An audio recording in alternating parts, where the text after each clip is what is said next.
Hello there everyone, Lumar here, and in today's video we're going to be talking about weapons. Now, weapons has been quite hyped up by a lot of people, even those in the movie industry itself.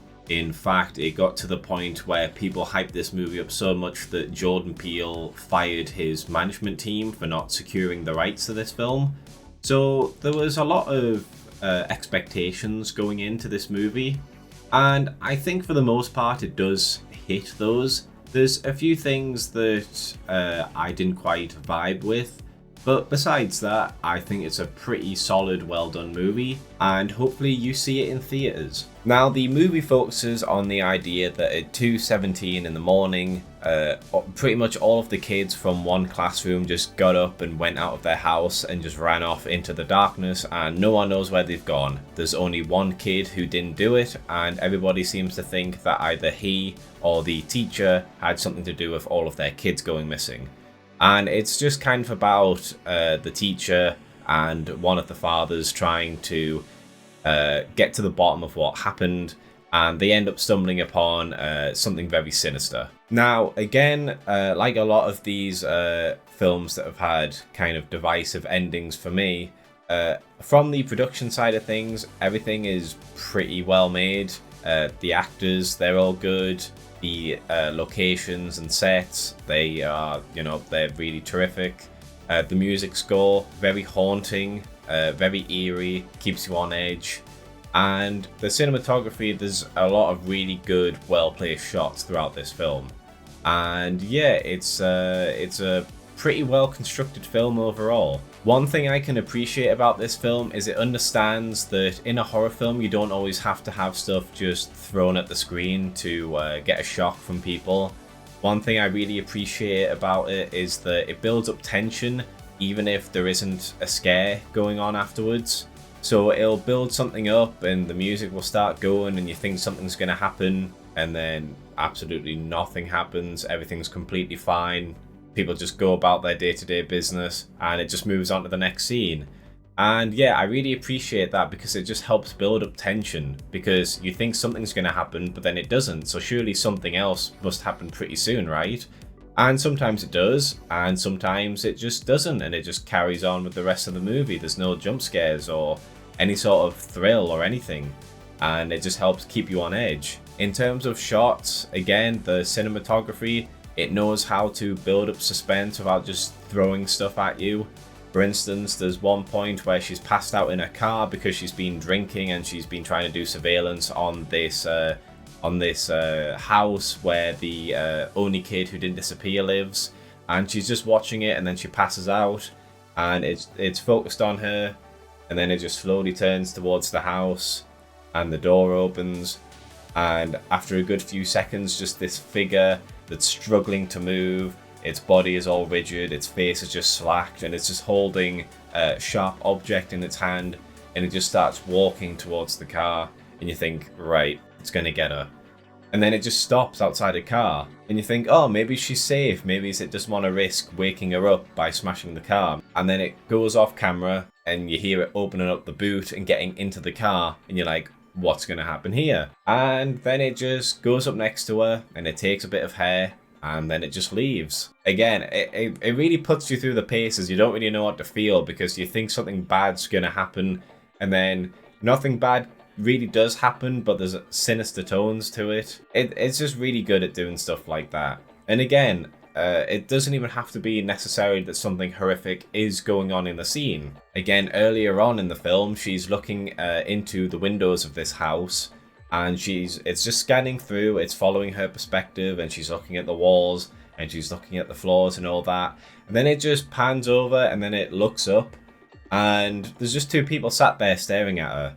Again, it doesn't have them just appear from nowhere, it doesn't have them moving about or anything, they're just completely still, and it just focuses on them, and yeah, it gives a good scare to you. If I had to list my criticisms of it, it would be, for a start, I don't really know why it's called Weapons. The whole idea and, the title of the movie seems to imply that these kids went missing because they were being turned into weapons to be used. And, at one point, the main dad character, he's having a dream, and he sees the words 217 floating in the air. And then it turns out that they like spin a bit and they're engraved on a rifle, like an assault rifle. So it's kind of making connotations between guns and violence and what happened with these kids disappearing. And then after that, when he wakes up and he's about to go to work, he looks off in the distance and there's a radio tower there. And you think, maybe that's got something to do with it. And then he's talking to the teacher and he's talking about how these kids all got out of bed and they, because they were all running the same and they all headed off into a specific direction. He thinks they've been let go like heat-seeking missiles going to get a target or something like that. So you think, right, the kids, they're being used as some sort of weapons. They're going to be, you know, there's something going on here that's turning them into weapons. But that's not really what happens. Some people are turned into weapons. Some people are forced to go about and murder people. But it's got nothing to do with the kids. The kids don't really do that until the end, and it's got nothing to do with what the antagonist was trying to do with them. So, not really sure why it's called Weapons. Seems like a bit of a misdirection to me. The ending, the tone just kind of took me out a little bit. So obviously throughout most of the movie, it's a horror film. It's trying to build up tension and suspense, and it's trying to show how fucked up this entire situation is. And then they get into the house, and the teacher, she's struggling with a person trying to kill her, while the dad, he's just, it's a bit slapstick comedy because he keeps knocking the guy out and the guy keeps waking up because he's, you know, compelled to try and kill him.